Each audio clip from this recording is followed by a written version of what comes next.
On a Tuesday morning in late June of 2012, every pasture in Tama County, Iowa, looked the same. Brown, cracked, the kind of dry that makes the air taste like dust and the cattle stand still because moving costs energy they don't have. The corn was burning in the field. The soybeans were curling at the edges like paper held too close to a flame. And the farmers who had spent the last 30 years doing everything right, rotating their crops, maintaining their equipment, buying the right inputs at the right time, were watching their work turn to powder in a summer that hadn't seen a measurable rain in 41 days. That was the drought of 2012. You know the one. The worst single-year agricultural disaster in the United States since the 1950s. Crop insurance claims topped $30 billion. Pasture condition ratings in Iowa fell to the lowest levels ever recorded. And in county after county across the Midwest, farmers were doing the math and discovering that the numbers did not add up. But in the northeast corner of Tama County, on a gravel road about 6 miles east of Toledo, there was one farm that looked different. Not dramatically different, not obviously different, but if you slowed your truck down and looked through the fence line, you would notice that something was alive in there that wasn't alive everywhere else. And if you stopped and got out and walked to the fence, you would notice that the chickens, several hundred of them, were moving, pecking, scratching, finding food in a landscape that everyone else had written off as dead. And you would notice the woman walking among them. She was small. She wore a canvas jacket that had faded to the color of dry riverbed. She carried a fence post driver in one hand and a section of electric netting draped over her shoulder. And she did not look panicked. She did not look worried. She looked like she had been waiting for this summer for 6 years. Her name was Hazel Brennan. And this is her story. To understand what Hazel Brennan did in the summer of 2012, you have to go back 6 years to a Tuesday afternoon in May of 2006. When a 23-year-old woman drove up a gravel road in a rusted red pickup with a graduation cap still hanging from the rearview mirror and a 3-subject notebook on the passenger seat that was already half full of ideas she had not yet been allowed to try. The road curved past a stand of black walnut trees and rose over a small hill. And from the top of that hill, you could see the Brennan farm laid out below like a map of a life. 280 acres of Tama County soil. A white clapboard house that had been painted every 7 years for as long as anyone could remember. A red barn with a stone foundation that Hazel's grandfather had laid in 1934. A fixed chicken coop near the barn, home to a flock of about 200 laying hens. A back pasture running east toward the tree line holding a small beef herd. And along the eastern edge of the property, running for 400 yards beside the gravel road, a fence line that was as clean and straight and controlled as a line drawn with a ruler. Hazel pulled the truck into the driveway, and for a long moment she did not get out. She sat with her hands on the steering wheel and looked at the fence line. She had been looking at that fence line in one way or another for most of her life. Her father was in the machine shed. She could hear the sound of a socket wrench working on something metal, a slow, steady rhythm that she would have recognized in a room full of other sounds. Silas Brennan was 61 years old that spring, and he had been running the operation alone for the better part of a decade. Hazel's 2 older brothers had both left farming years earlier. One to a bank job in Des Moines, one to a warehouse in Kansas City. Neither of them was coming back. Everyone knew that, though nobody in the family had ever said it out loud. Hazel got out of the truck.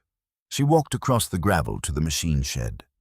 Her father was bent over the engine of the old Ford tractor, and he did not look up until she was standing in the doorway. "You're back," he said. "I'm back." He straightened up slowly. He set the wrench down on the fender. He wiped his hands on a rag that had been red once and was now the color of engine oil. And he looked at his daughter with an expression that she had been trying to read her whole life. It was not cold. It was not warm. It was patient. It was the look of a man who had learned a long time ago to wait before he said anything he could not take back. "Your mother has supper on," he said. That was his welcome. Silas Brennan was not a man who resisted change because he was stubborn. He resisted change because he had seen what happened when people changed things without understanding why the old way worked. He had watched neighbors buy equipment they could not afford, and plant crops they did not understand, and lose farms that had been in their families for 3 generations.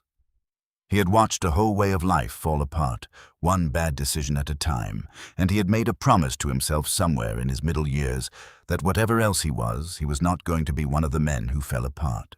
And Hazel had come home with ideas. She waited until after supper.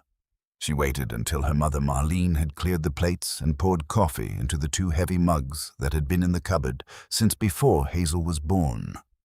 She waited until her father had settled back into his chair and until the light outside the kitchen window had turned that particular shade of blue that comes just before dark. Then she opened the notebook. "Dad," she said, "I want to talk to you about the east fence line." Silas Brennan lifted his coffee mug. He took a slow drink. He set it back down. "All right," he said. "Talk." What Hazel wanted to do was let the fence line go. Now, that sounds simple. It is not simple.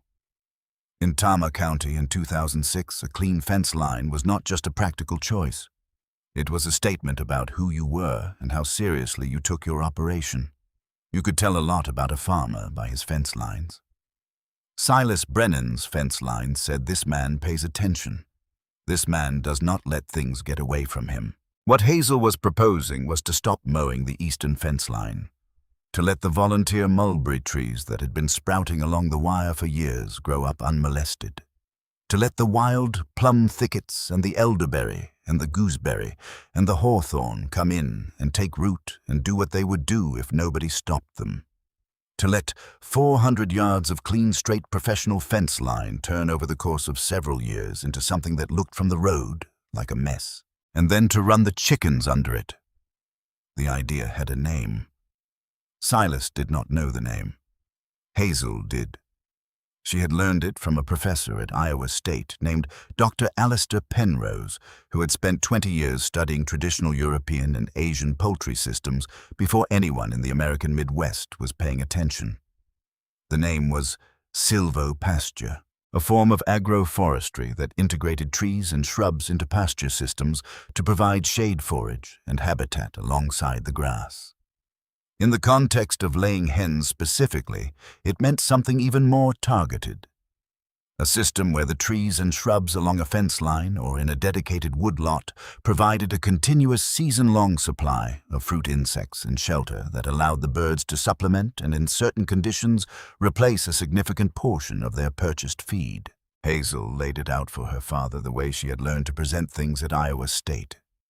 Data first, then interpretation. Then recommendation. She had the notebook open. She had a hand-drawn map of the east fence line with the proposed planting zones marked in pencil. She had a folder of Dr. Penrose's research papers. She had numbers. A mature white mulberry tree, she told him, the kind that volunteered aggressively along Iowa fence lines and was considered by most farmers to be a nuisance species, could produce between 200 and 500 pounds of fruit per season, beginning in late June, continuing through most of July. The fruit dropping continuously as it ripened, which meant that instead of a single harvest event, you had a rolling 6-week window of high-energy, high-sugar forage falling directly onto the ground where the chickens were ranging. A single mature mulberry tree, she said, could supply the daily energy needs of between 15 and 30 laying hens for the duration of its fruiting period. Not supplement, supply. Silas Brennan did not say anything. He was watching his daughter's face, not the notebook. She kept going. Wild plum, she said, added a second fruiting window in August. Elderberry carried through into September.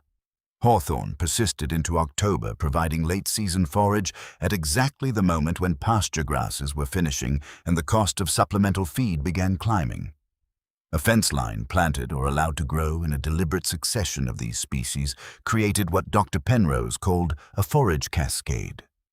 A season-long sequence of overlapping food sources that kept the birds in feed from June through October without the farmer buying a pound of it.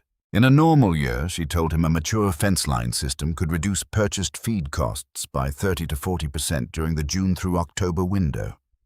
In a drought year, the advantage could be larger, because the cost of purchased feed would spike. and the deep-rooted woody plants along the fence line would keep producing while everything else was stopped.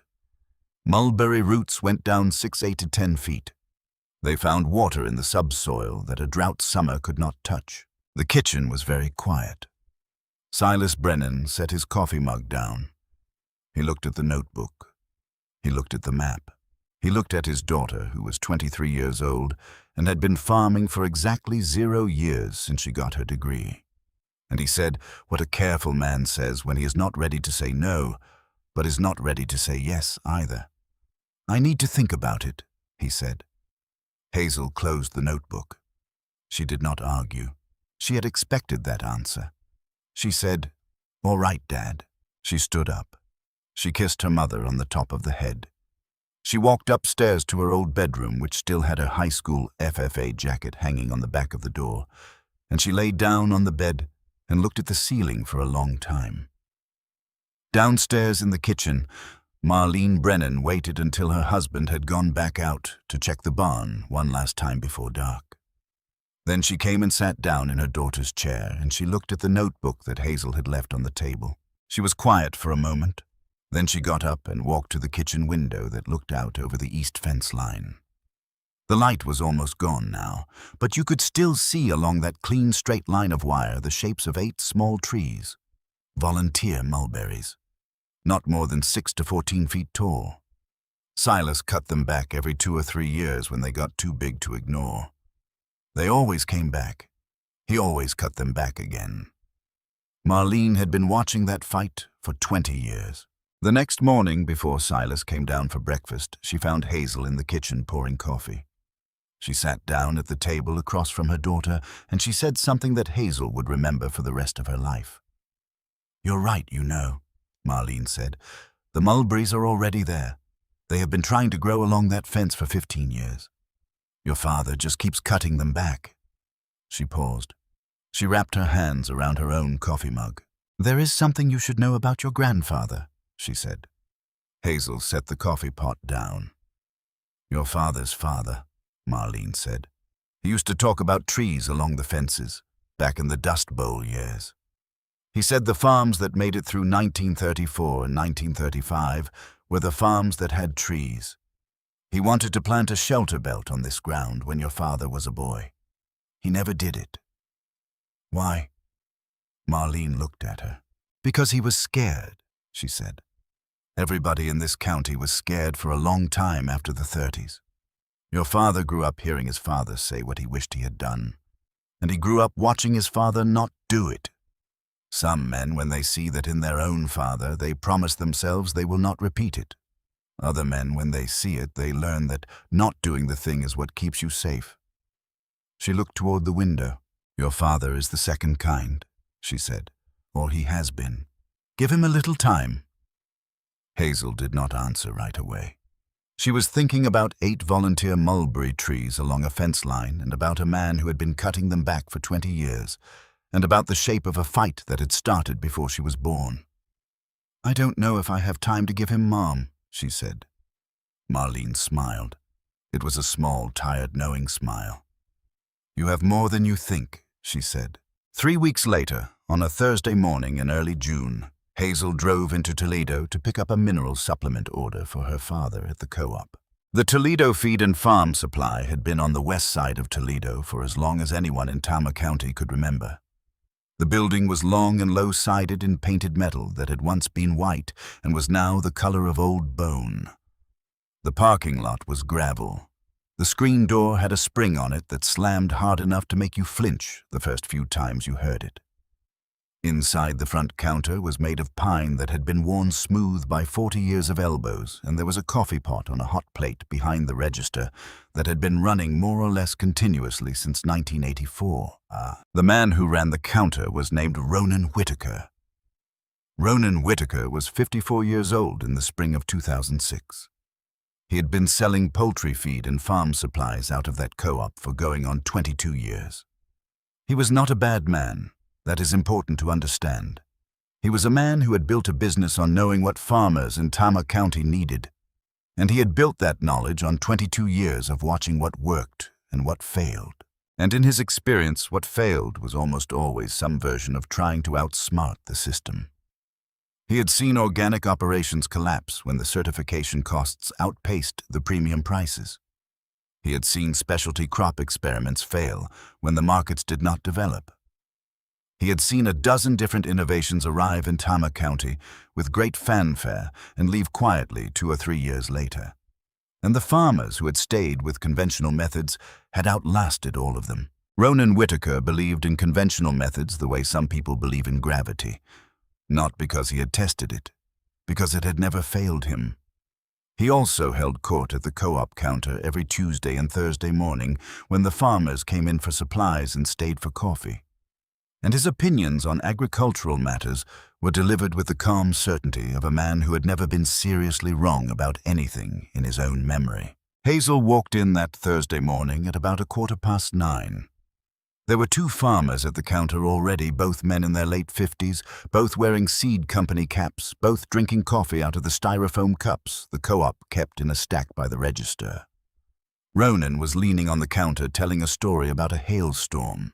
He looked up when the door slammed. "Well," he said, "Silas Brennan's youngest, home from college." "Morning, Mr. Whitaker. Silas send you in for that mineral?" "He did." Ronan straightened up and walked back to the shelves. Hazel stood at the counter, and one of the seed cap farmers turned and looked at her and said, "You back for good or just visiting?" "Back for good. Good for your dad." The conversation drifted. The other farmer asked her about the summer forecast. She said something about the long-range models. The talk turned to feed costs, which were up. Then to summer heat, which was coming. Then to the question of how to keep hens laying through July and August when the pasture went thin and the birds got sluggish and the feed bill climbed. And Hazel, without thinking carefully enough about the audience, said, "I've actually been looking at some research on using mulberry trees as a forage supplement for laying hens." The silence lasted about 2 seconds. Then Ronan Whitaker started laughing. It was not a cruel laugh. That matters. It was the laugh of a man who finds something genuinely comfortably funny. The laugh of someone who has heard a lot of ideas over a lot of years and has developed a reliable instinct for which ones are serious and which ones are the product of too much time in a classroom and not enough time in a barn. It was a laugh that said, "I do not need to argue with this because it argues with itself." "Mulberry trees," he said, and the word came out shaped like a punchline. "You are going to feed your chickens with mulberry trees." He looked at the 2 farmers at the counter. He invited them with his eyes to share the joke. "That is a new one." Hazel did not raise her voice. She had expected something like this. She had not expected it to happen quite so publicly. She explained briefly and precisely the research behind the idea, the fruiting window, the caloric density, the insect biomass, the drought resilience of deep-rooted woody species. She mentioned Dr. Penrose's name. She cited the per-tree production numbers. Ronan listened with the patient expression of a man waiting for his turn to speak. When she finished, he set the bag of mineral supplement on the counter. He rang it up. He looked at her over the top of the register, and he said in a voice that was not unkind but was completely final, "That is real interesting research. I am sure it works great wherever they did it. But this is Iowa, and in Iowa, you feed chickens feed. That is what feed is for." He smiled. The 2 farmers at the counter did not laugh exactly, but nobody disagreed. "I would hate," Ronan said, "to see you spend 6 years growing a fence line and end up with a bunch of skinny hens and a lot of purple bird droppings." Hazel paid for the mineral. She picked up the bag. She walked out through the screen door and it slammed behind her, and she loaded the bag into the bed of the truck. She sat behind the wheel for a moment before she turned the key. She did not cry. "She wants me to tell you that." She did not cry, and she did not call Dr. Penrose, and she did not sit there rehearsing a comeback she would never say. She turned the key. She drove out of the gravel lot. She drove the 6 miles back to the farm on the gravel road that ran east of Toledo. And she did not think about Ronan Whitaker's laugh because she had already decided somewhere between the co-op parking lot and the county line that Ronan Whitaker's laugh was not the problem she needed to solve. The problem she needed to solve was her father. She pulled into the driveway. She did not go into the house. She walked directly to the machine shed where she could hear the sound of a wrench working on the same piece of equipment he had been working on 3 weeks earlier.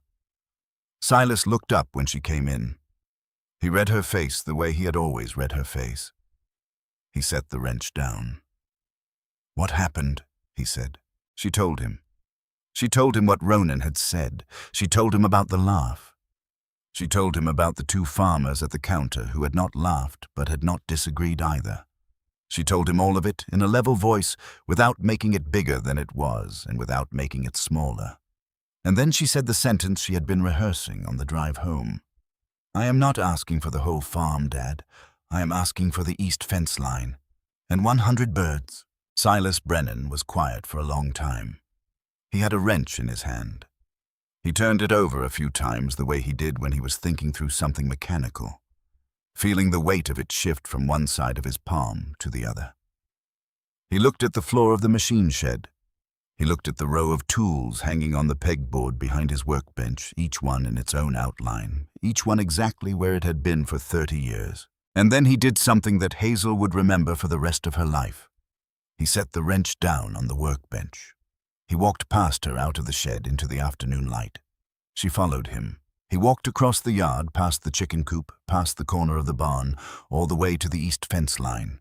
He stopped about 10 feet from the wire, and he looked at the 8 volunteer mulberry trees that had been growing along that fence for 15 years. He stood there for a long time. Hazel stood behind him and did not say anything. Finally, without turning around, he said, "My father wanted to plant trees along this fence in 1952. Hazel did not move. "He talked about it every year until he died," Silas said. "He never did it. He said the Dust Bowl taught him what trees were for. He said the farms that came through the 30s were the farms that had trees. And he said he was going to plant a shelter belt on this ground before he was too old to see it grow." Silas was still looking at the fence line. "He never planted it," he said. "He got scared. Every spring he found a reason. Money, weather, some neighbor who had tried something and lost. Every year he found a reason not to do the thing he said he was going to do, and then he ran out of years." He was quiet for a moment. "I have been cutting these mulberries back for 20 years, he said. "Every time I bring the mower out here, I think about him. I think about the fact that these trees keep coming up on this ground, and I cut them back anyway, because that is what he did, and that is what I know how to do." He turned around then, and he looked at his daughter. Silas Brennan was 61 years old. He had a face that had been in the sun for 50 of those years, and hands that had been holding tools for almost as many. And he was looking at his youngest child, his only daughter, the last of his blood, who had come home to this ground. And Hazel saw something move behind his eyes that she had never seen there before. It was not permission. It was something older than that. "Don't mow it this summer," he said. "We will see what comes up." That was his yes. He did not say anything else. He walked back to the machine shed. He picked up the wrench. He went back to work on the tractor, and Hazel stood alone by the east fence line for a long time, looking at 8 small trees that had been trying to grow on that ground since before she was born. The sun was moving down toward the tree line to the west, and somewhere in the machine shed behind her, an old man who had spent his whole life being careful was for the first time in 50 years about to stop cutting something back. That was the summer of 2006. The mulberry trees on the east fence line of the Brennan farm did what mulberry trees do when nobody stops them. They grew. By August, the tallest of the 8 volunteer trees had added 3 feet of new growth. The wild plum thickets that had been kept to knee height by the mower came up to chest height by September. Elderberry canes that had been present for years but never allowed to fruit came up and set their first real crop. Not a large one, but enough that Hazel could count the clusters and begin estimating what future years would bring. The fence line looked from the road like a farmer who had stopped paying attention. Silas Brennan drove past it twice a week without saying anything. Hazel walked it every morning at first light. She carried her 3-subject notebook, and she wrote down everything. Which trees were leafing? Which ones were setting fruit? What insects were showing up in the understory? How many chickens she could pull off the conventional feeder and range under the growing canopy without losing production. She was patient. She had learned that from her father. And in a small kitchen in a farmhouse in the northeast corner of Tama County on Sunday afternoons after church, she sat at the same table where she had first opened her notebook and updated her records week after week in a hand that was steady and small and careful. Marlene brought her coffee. Silas read the paper across the table and did not ask questions and did not offer opinions. But once in September of that first year, Hazel came in from the field to find her father standing at the kitchen window looking out toward the east fence line. He did not turn around when she walked in. He did not say anything for a long moment, and then without looking at her, he said one thing. "They are taller than I have ever let them get," he said. She waited. He turned around. He looked at his daughter, and in the flat afternoon light coming through the kitchen window, Hazel saw on the face of her 61-year-old father something that might have been the beginning of a smile. "Keep them going," he said. He walked out to the barn. Hazel stood in the kitchen for a long time after he was gone. She looked at the notebook on the table open to a page of numbers and observations that would 6 years later matter more than she could possibly have known that afternoon. She picked up her pencil and she wrote down the date, and she wrote down what her father had said, and she closed the notebook and she walked out to the field to check her birds before dark. The trucks slowed down on the gravel road. That was the first thing Hazel noticed in the spring of 2007. When a neighbor drove past the Brennan place on the way into Toledo, he would take his foot off the accelerator without quite meaning to. He would look through the fence line. He would see the mulberry trees that had put on 3 feet of growth over the winter and were now leafing out into something that no longer looked accidental. He would see the wild plum thickets coming up chest high along the wire. He would see in the middle of a landscape that was supposed to be clean and controlled and legible from the road 400 yards of fence line that had gone quietly wild, and he would shake his head. Not with cruelty. With something closer to worry, the kind of worry a man feels when he sees a neighbor doing something he does not understand. And he cannot decide whether to say something, and he decides in the end to say nothing because saying something would mean admitting that he had been watching. Hazel walked the fence line every morning that spring. She watched the traffic slow down. She watched it speed back up. She did not look up at the trucks. She kept walking. Her father did not comment on any of it. But once in April of that year, Silas Brennan came out of the machine shed on a Saturday morning with a coil of new fence wire and a bucket of insulators and a fence post driver, and he walked past his daughter without saying anything, and he began setting posts along the north edge of the back pasture. Hazel watched him from the porch. He worked all morning. He did not ask for help. He did not explain what he was doing, but by noon he had set 30 new posts, and the pattern of them curved along the north pasture in a way that any farmer would recognize. He was building a second fence line. He was building it in a place where a second silvopasture unit could go. He never told her that was what he was doing. He never said the word silvopasture in his life. But when Hazel finished her breakfast dishes and walked out to where he was working, and asked him if she should order more mulberry whips from the native plant nursery in Ames, he did not stop working. He drove the next post. He set the insulator. He looked at her sideways. "Order enough for both fences," he said. That was the spring Hazel expanded. She brought the flock up to 280 birds. She kept 200 on Silas's conventional system near the barn.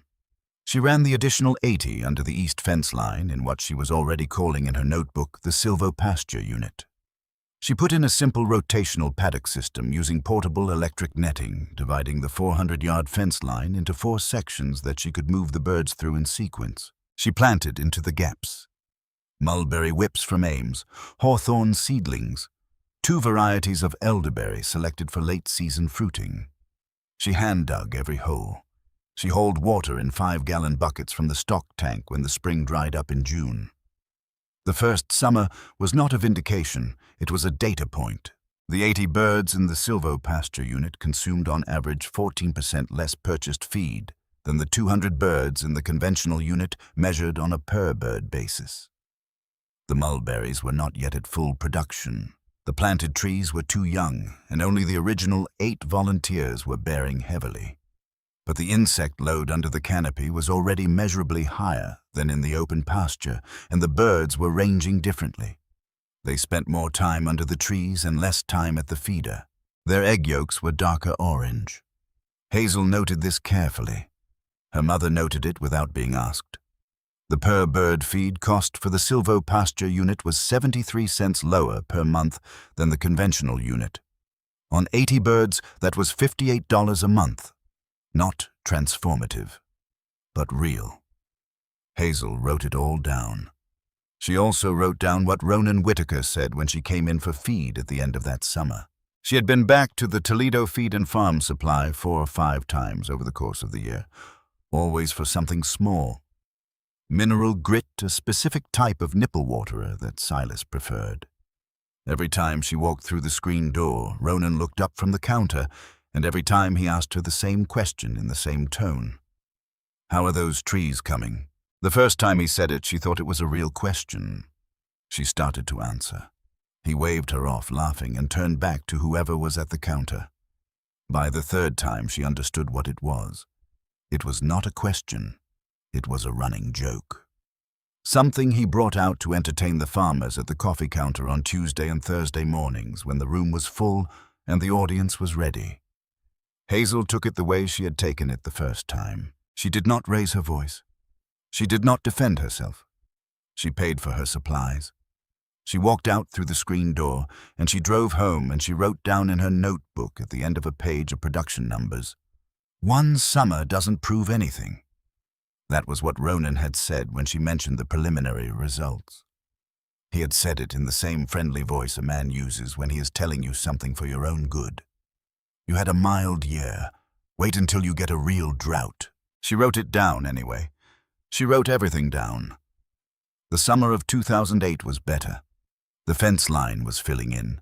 The planted mulberry trees were beginning to bear small crops, but measurable ones. The wild plum thickets were heavy with fruit in August.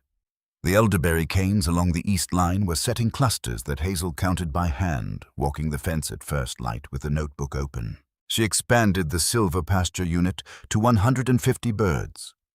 She was now running feed cost comparisons across the 2 units with enough data to see a pattern, and the pattern was consistent. The silvo pasture birds cost less to feed in every month from June through October. The gap was widening as the trees matured.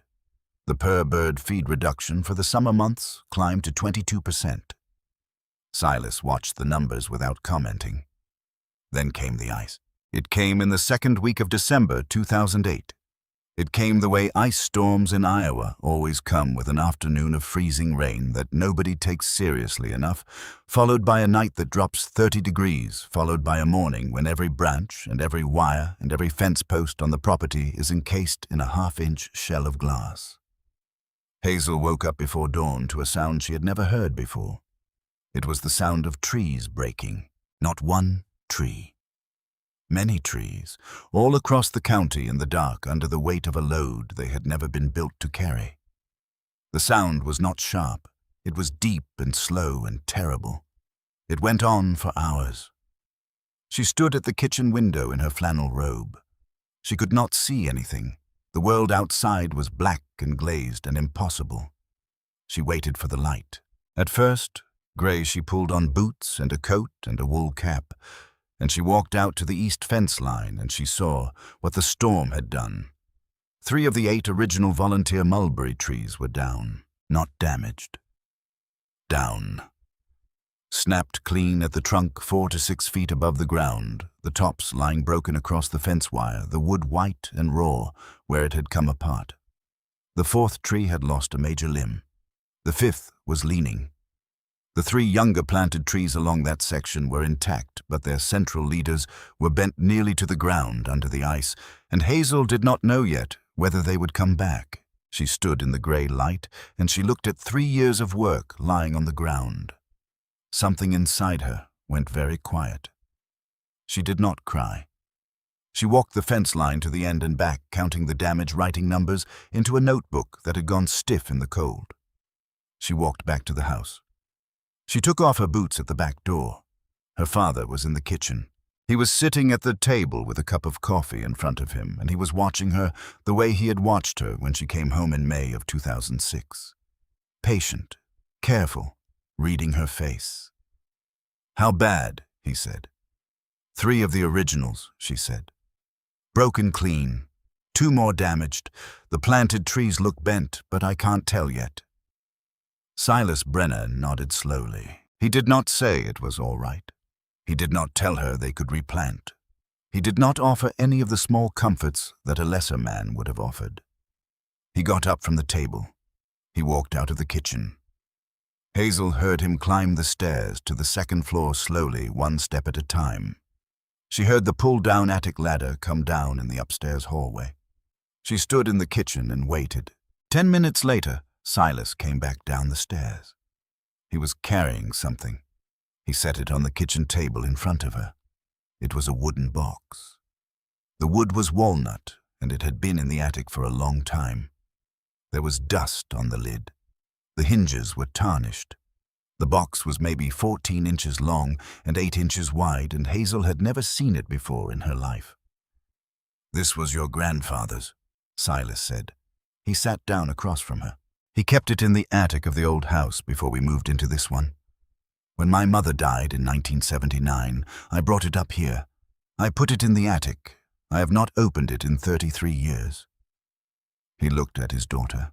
"He kept records," Silas said. "In the 30s, during the Dust Bowl, he kept records of everything he tried, and everything the neighbors tried, and everything he thought about trying and didn't.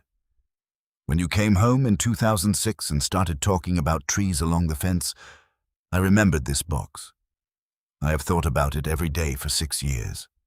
And I did not open it because I did not want you to feel like you were doing something because your grandfather told you to. I wanted you to do it because it was right." He paused. "You have done it because it was right." He pushed the box across the table toward her. "Now you can open it." Hazel opened the box. Inside was a leather-bound notebook, cracked, water-stained at the corners. The cover had a name on it in faded ink. Cormac Brennan, her grandfather's name. She opened the notebook to the first page. The handwriting was small and precise and hard to read. It was dated April of 1934, and it said in the top line trees to plant along the north fence. Mulberry, wild plum, hawthorn if I can find it, elderberry from Coldwater Creek. Hazel read down the page. Her grandfather had drawn a map. It was the same map, the same succession, the same understanding of what would fruit, when and how the birds would range under it, and how the roots would find water in a dry year. It was written in a language that was 72 years older than Dr. Penrose's research, and it said in different words exactly the same thing. She turned the pages. The notebook went on for 200 pages.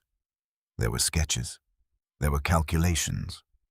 There were notes on which trees had come up on the neighbor's ground and how many hens they had supported through the summer of 1935.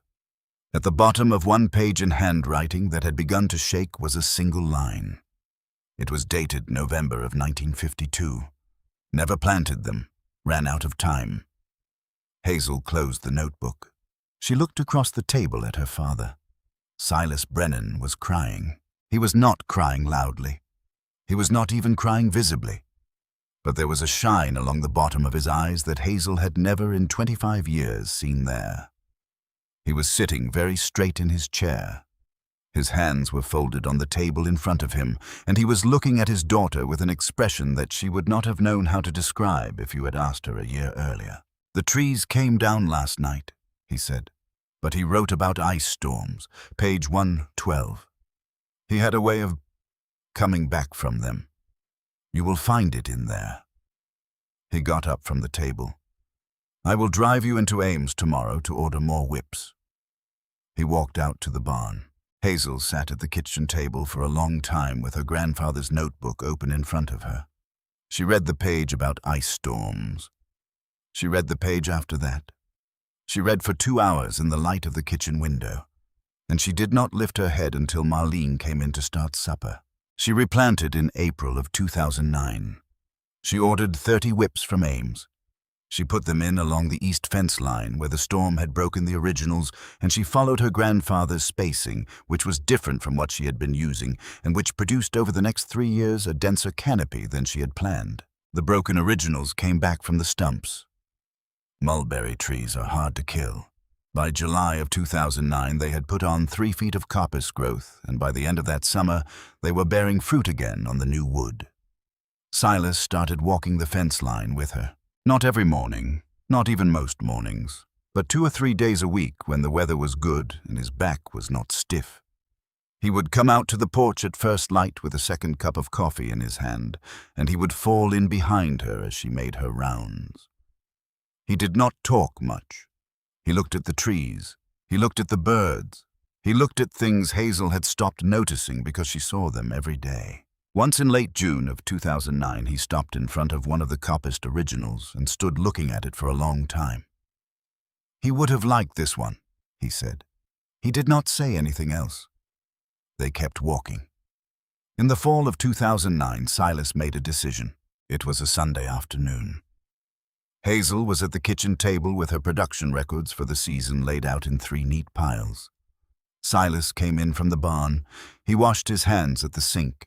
He walked over to the table and looked down at the records. "You are managing the birds now," he said. Hazel looked up. "You decide the rotation. You order the feed. You keep the books. I will help you with the equipment and the fences, but you make the calls." He walked into the living room. That was the moment Hazel Brennan became the farmer. She was 26 years old. The years between 2009 and 2011 were quiet years. They are the years that built the thing that survived the drought. And they are not glamorous years, and nobody outside the county was paying attention to them. By 2010, the east fence line mulberries were mature enough to be producing at close to their full capacity. The 8 original volunteer trees, the ones Silas had been cutting back for 20 years, were now the anchors of a canopy that ran for most of the fence line's length. Their crowns were overlapping in places, their dropped fruit creating a continuous carpet of forage during the 6-week fruiting window in late June and July. The planted trees had caught up enough to extend the production window with different varieties ripening in sequence. Hazel had added 2 more fence lines on the property, bringing the total silvopasture perimeter to just over 1,100 yards. She had increased the flock to 380 birds. She had begun keeping records precise enough to calculate at the end of each season the exact dollar value of the forage the fence lines had produced. In 2010, the fence lines produced the equivalent of $4,200 in purchased feed measured against what the birds would have consumed on a conventional system. In 2011, that number was $5,800, partly because feed prices had risen and partly because the fence lines were still maturing. Hazel's per dozen egg production cost was running about 18% lower than the county average for comparable flocks. She was selling eggs at farmers' markets in Toledo and Marshalltown, and she had developed a small wholesale account with a restaurant in Iowa City that specifically wanted eggs from hens on a diverse forage system. The chef had noticed the yolk color without being told. He paid a premium she had not asked for. None of this was visible from the road. What was visible from the road was a farm with fence lines that looked to the conventional eye like they needed attention. The mulberry trees were tall and spreading. The plum thickets were dense. The elderberry had colonized sections of the fence line that Silas had once kept bare. It looked to Ronan Whitaker and the farmers who drove past it on the gravel road like a place where someone had stopped caring. In the spring of 2011, Ronan expanded his co-op. He brought in a new bulk feed contract with one of the large regional milling companies. He added 6 new grain bins on the east side of the building. He was quoted in the Toledo Weekly paper about the future of feed retail in the county. And he said in that same friendly, certain voice that the co-op was going to be the place that kept Tama County farms competitive with modern methods. A few weeks after the article ran, a farmer named Odell Bishop stopped by the Brennan place on his way home from town. Odell was in his 50s. He had known Silas since they were boys. He stood at the fence line with a cup of coffee and made small talk for a while. Then awkwardly he said what he had come to say. "Silas, Ronan was talking about your place at the counter yesterday." Silas did not answer. "He was telling 3 or 4 fellows that you were letting Hazel run the farm into the ground, that the fence lines were embarrassing, that you would not be in business in 5 years. Odell shifted his weight.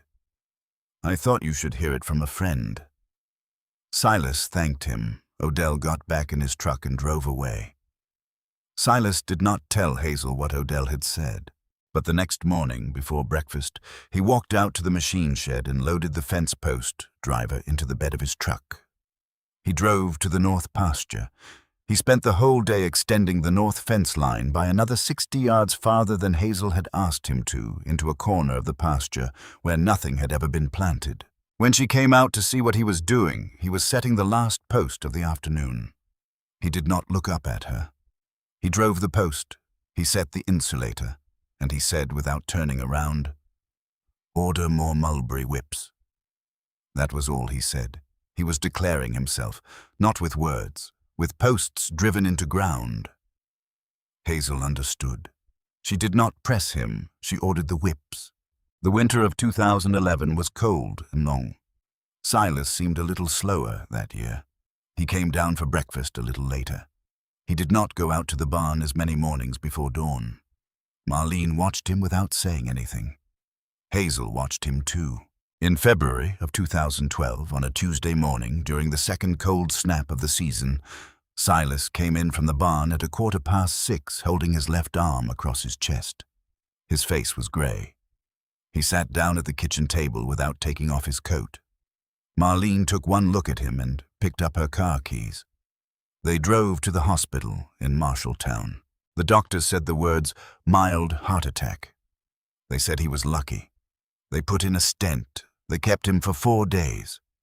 They sent him home with a bag of orange pill bottles and a printed list of instructions that Silas read once and put in a drawer.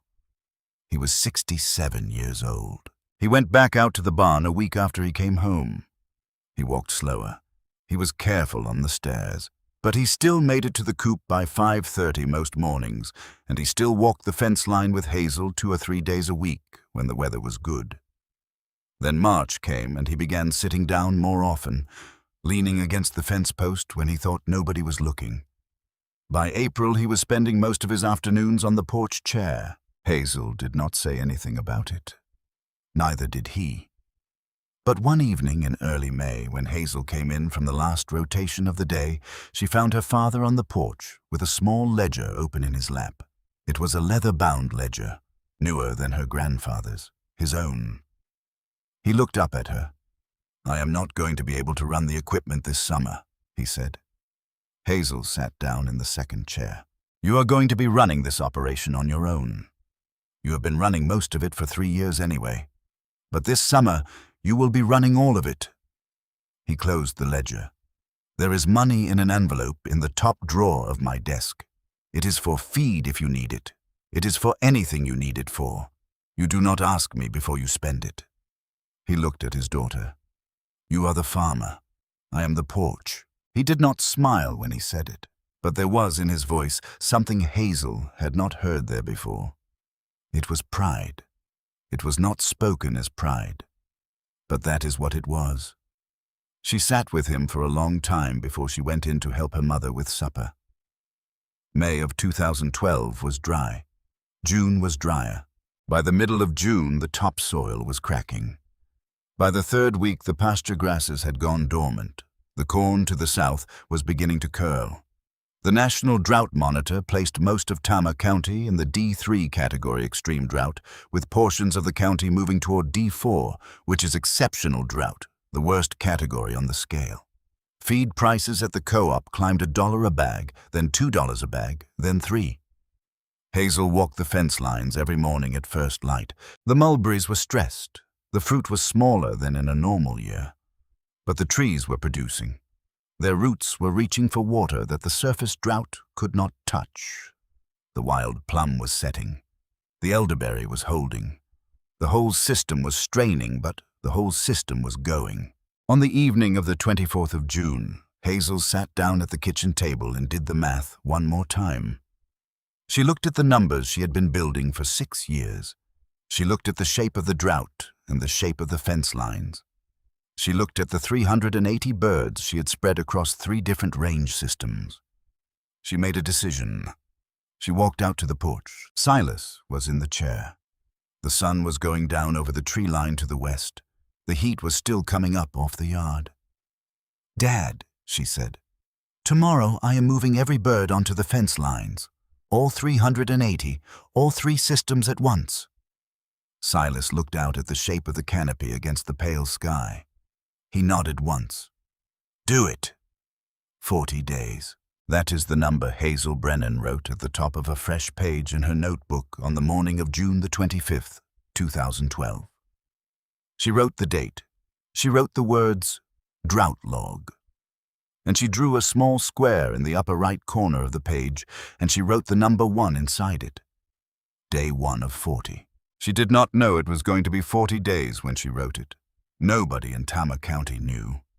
What she knew was that it had not rained in 3 weeks, that the long-range forecast was showing nothing coming, that the corn in the fields to the south of the farm was already beginning to curl, and that the pasture grass, which by the last week of June in a normal year should have been ankle-deep in green, was the color of straw. She walked out at first light.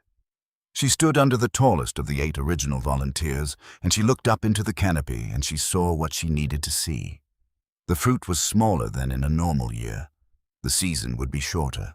The trees were stressed, but they were producing. Their roots were down far enough to reach water that the surface drought could not touch. She stood there for a long time in the early light. Then she walked back to the house and she sat down at the kitchen table with her notebook and she wrote the number 1 in a small square and she moved the birds. All 380 of them. Every one. Onto the 3 fence line systems simultaneously. She was going to concentrate the entire operation into the corridors of shade and forage that she had been building since 2006.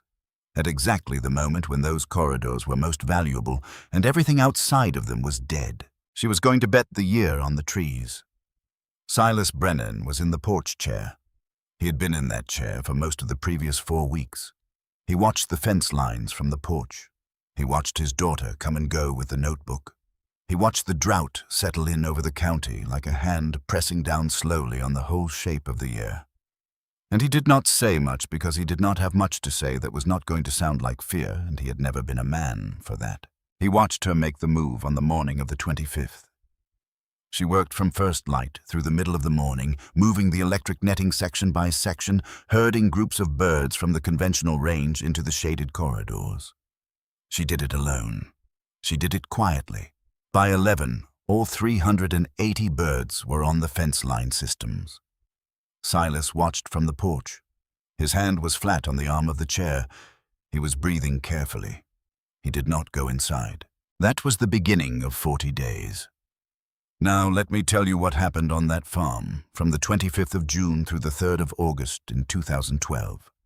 Because it is the reason this story exists and because there was nobody watching it from the outside. There were no reporters. There were no researchers with clipboards. There was one woman with a notebook, one old man on a porch, and 380 chickens ranging under a canopy that had taken 6 years to grow. The mulberries dropped fruit for 26 days. That was the window. 26 days of rolling continuous drop from the last week of June through the 3rd week of July. Every morning, Hazel walked the fence line at first light and counted what had come down overnight. She wrote the numbers in the notebook. She watched the birds work the ground under the trees, moving in the loose, slow pattern that laying hens fall into when the food is easy and the shade is good. The drought pushed the insects into the canopy. That was the second gift, and Hazel had not fully anticipated it. Grasshoppers, which were coming out in larger numbers than usual because of the dry conditions, moved into the shaded areas along the fence lines to escape the heat of the open pasture. Beetles came to the fallen fruit. Flies came to the beetles. The whole understory of the fence line filled up with protein at exactly the same moment it was dense with sugar. The birds ate. They ate more than Hazel had ever seen them eat off the land. She measured their feeder consumption every evening at dusk, weighing what she poured in the morning against what was left at night, and the number kept coming down. 68 pounds a day. 64. 62. In a normal summer, 380 birds consumed 108 pounds a day. She was feeding 46 pounds a day less than she should have been. Across 40 days, that would come to something she could not quite believe when she added it up in the notebook that evening. She checked her math 3 times. The eggs kept coming. Production dropped. It always does in extreme heat, but it dropped less than it should have. 12% below her spring baseline against a county average that was running closer to 28. The birds were in better shape than the birds on conventional systems. They were not competing for shade. They were not standing in the sun panting through the middle of the day. Their diet was more varied at exactly the moment when nutritional stress was worst. She was still selling eggs at the Toledo Farmers Market on Saturdays. Some of her regular customers, who kept their own small backyard flocks, came up to the table in the second week of July and asked her quietly how she was doing it. Their birds had almost stopped laying. Hazel told them as gently as she knew how that it had taken 6 years. They looked at her. They said, "We do not have 6 years." She said, "I know. I am sorry." Silas watched the whole thing from the porch. Every evening at dusk, when Hazel came in from the last rotation, she sat down in the second chair and she read the day's numbers out loud. Feed consumption, egg count, water usage, which trees were still holding fruit, which paddock she was going to work in the morning. Silas listened. He did not interrupt. When she was done, he would take a small notebook out of his shirt pocket. A notebook that Hazel had not known he was keeping, and he would write down the numbers she had just read. She saw the cover of it one evening when he set it on the porch rail. It was leather, cracked, older than she was. She recognized her grandfather's handwriting on the inside of the cover. She did not say anything. Silas did not offer to explain. But every evening for the rest of that summer, when the numbers were finished, the old man on the porch wrote them down in his father's book, and he closed it, and he put it back in his pocket, and he sat looking out at the fence line until the light was gone. The rain finally came on the 4th of August. Not much. Not enough to break the drought, but enough to change the smell of the ground, and enough to stop the fall of the last of the mulberries, and enough to let Hazel close the drought log at 40 days. She added up the feed consumption for the window. The number was 1,840 pounds of purchased feed that she had not bought. At the drought year price of roughly $20 per 50-pound bag, which was where the co-op had settled by mid-July, that came to $736 in direct savings across 40 days.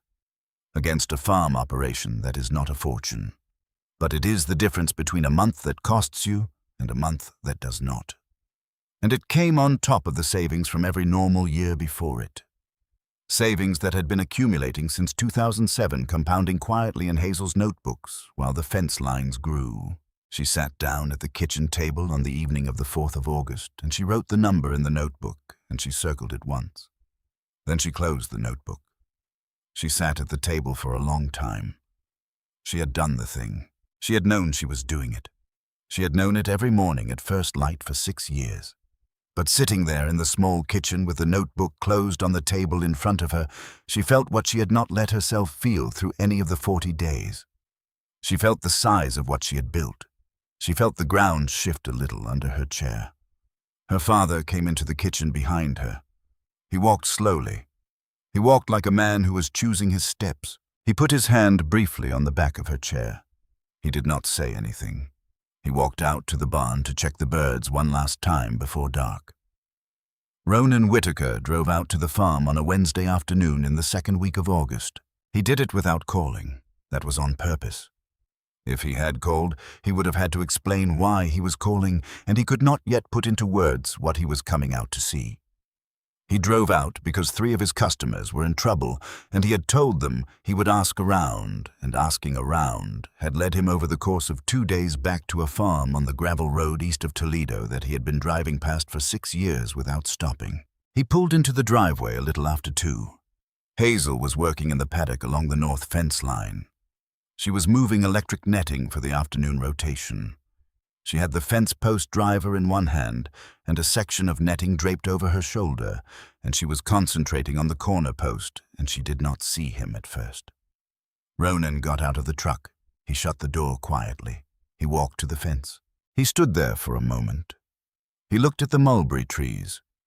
He looked at the wild plum thickets that were heavy with dust-covered fruit. He looked at the birds, several dozen of them within his line of sight, working the ground under the canopy. Unhurried, unbothered, laying hens on a farm in the middle of a drought summer that had broken every other flock in the county. He looked at Hazel Brennan. She was smaller than he remembered. She was browner. She had 6 years of sun on her face and 6 years of fence line work in her shoulders, and when she straightened up and turned around and saw him standing at the wire, she did not smile, and she did not scowl, and she did not say anything at all. She finished setting the corner post, then she walked over. She was still holding the post driver. Ronan Whitaker was 60 years old now. He had known Silas Brennan for 40 years. He had watched Hazel grow up. He had laughed at her in front of 2 farmers at a counter on a Thursday morning in June of 2006. And he had made the same joke in one form or another every time she had come into his store for 6 years after that. He was not a man who apologized easily. He did not apologize. What he said was, "I have 3 customers who are having a hard time this summer. Their feed costs are killing them. I told them I would ask around." He paused. "I heard your birds did all right." Hazel looked at him. The sun was behind her. She had the post driver in one hand and a section of netting still over her shoulder, and by that August afternoon she looked at last like the thing Ronan had refused to see her as for 6 years. She looked like a farmer. "You told me to wait until I got a real drought," she said. Her voice was level. "I wrote that down." Ronan Whitaker had the grace to look for a moment slightly uncomfortable. "I remember," he said. He did not say anything else. He did not know what else to say. And into that silence from behind Hazel, from the direction of the porch, came the sound of the screen door of the farmhouse opening, and then closing, and then footsteps, slow footsteps, careful footsteps.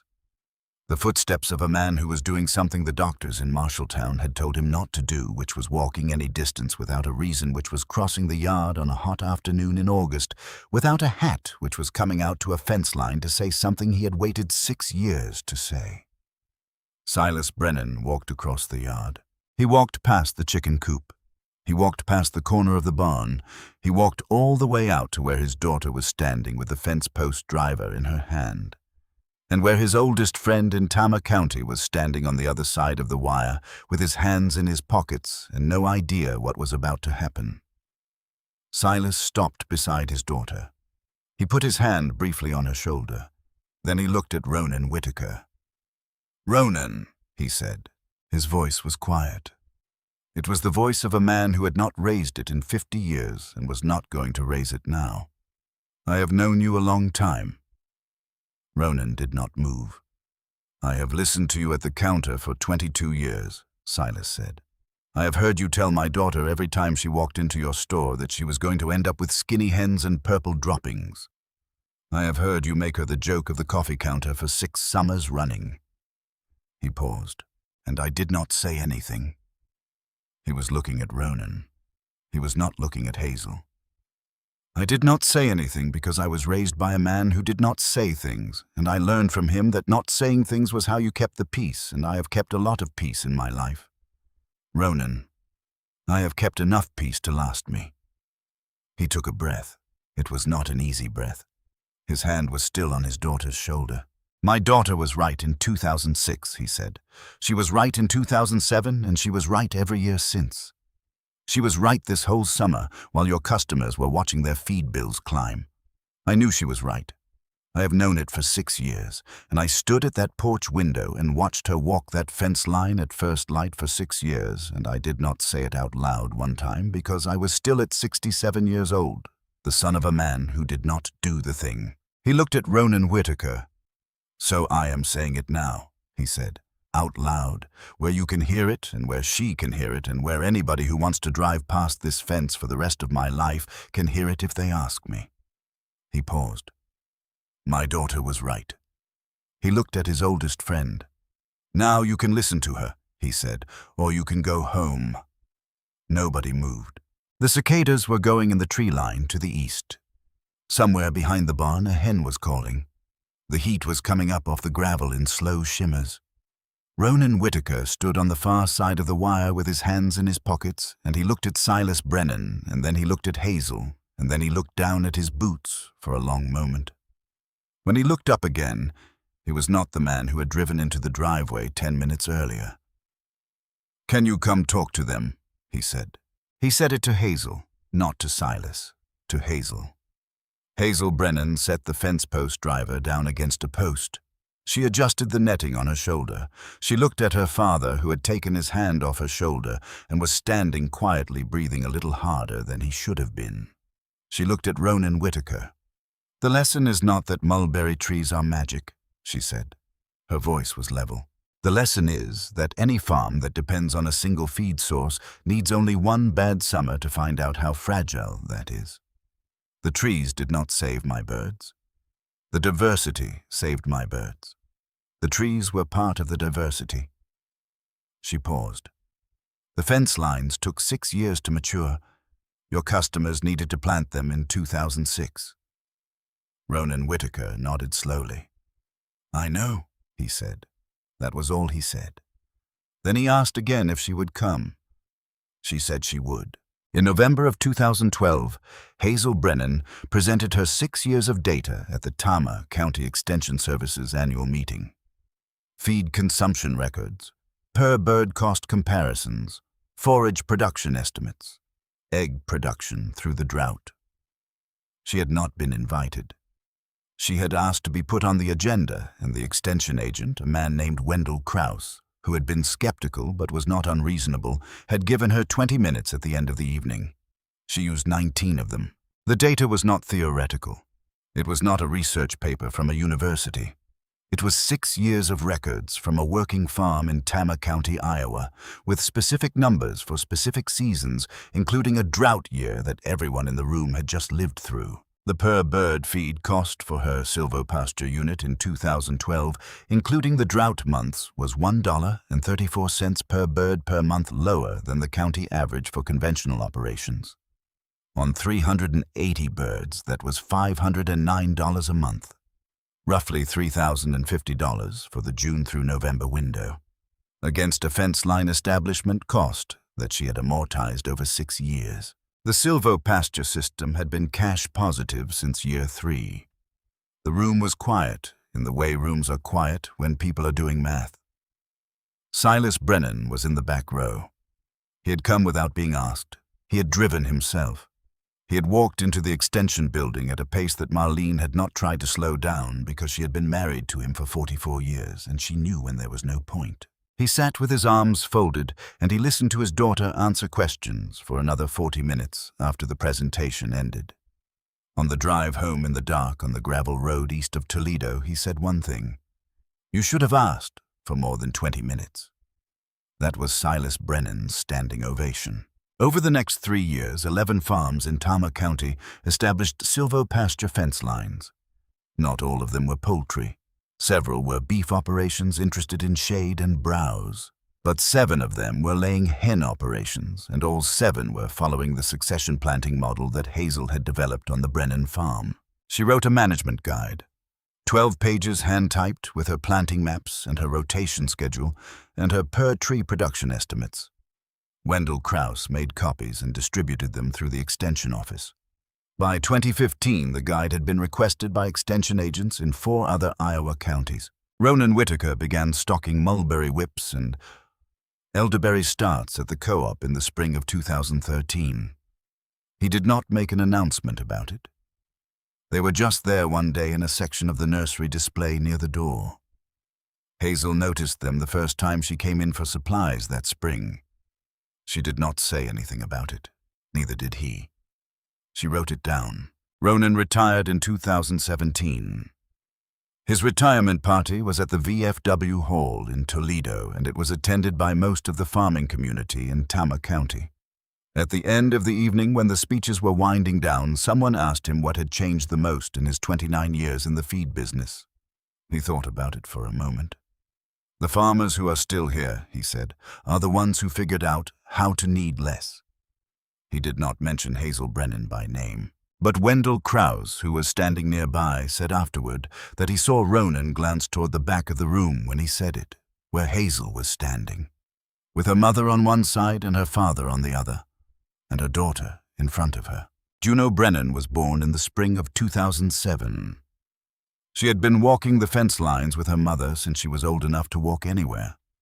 She was 12 years old in the spring of 2019, and she had her own notebook. Red, spiral-bound, her name written on the cover in permanent marker. She kept records the way her mother had taught her. Date, observation, measurement, question. In April of 2019, Juno came to the kitchen table with her notebook open, and she laid out an idea, the way she had seen her mother do it 100 times. She had been reading about integrated pest management. She had found research on using khaki Campbell ducks in rotation with laying hens to address slug and snail pressure in the woodlot, which had been building as the canopy matured and the ground stayed moist. The ducks, she explained, would work the woodlot floor during the wet spring months. The chickens would come back through in summer. She had the stocking rates. She had the cost estimates.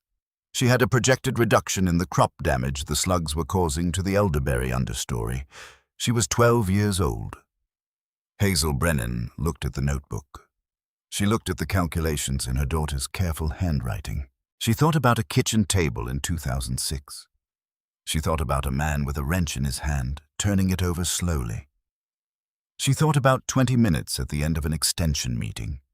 She thought about 8 mulberry trees that someone had been cutting back for 20 years before someone finally stopped. "Yes," she said. She did not ask for time to think about it.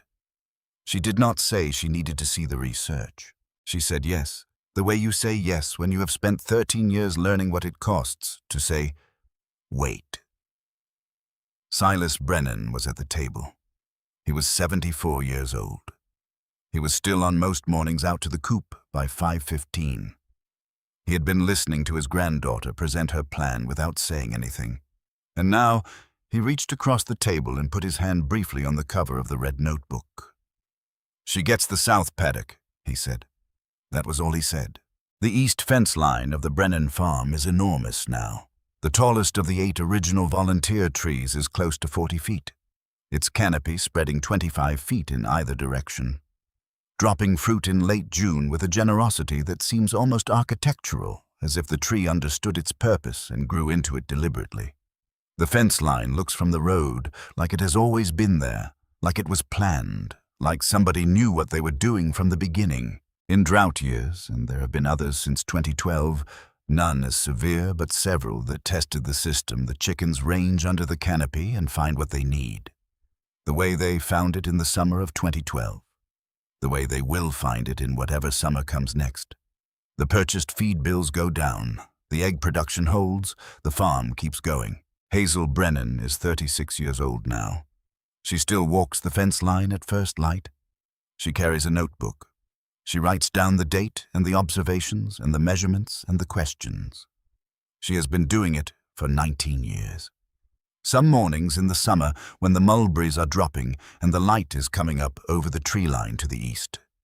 She looks up from the notebook and she sees her father standing on the porch. He does not come out to the fence line the way he used to.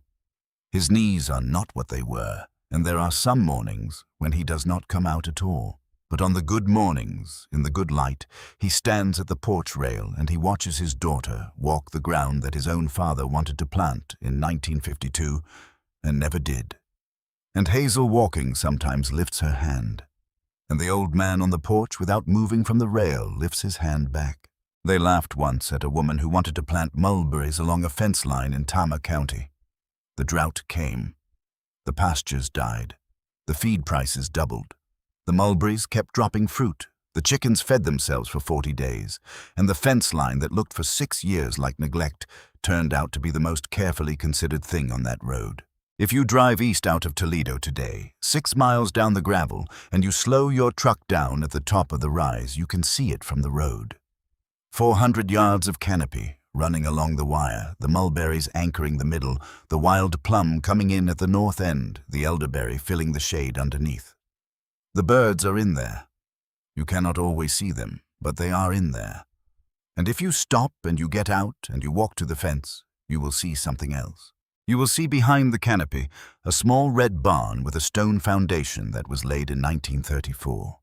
You will see a white clapboard house that has been painted every 7 years for as long as anyone can remember. You will see on the porch, if the light is right, an old man in a wooden chair sitting quietly watching. You will see, if you look long enough, a woman walking the fence line at first light with a notebook in her hand. And you will see, if you are patient, a young girl walking behind her. Red notebook, careful handwriting, learning the ground. 3 generations, 1 fence line, and 8 mulberry trees that were trying to grow all along.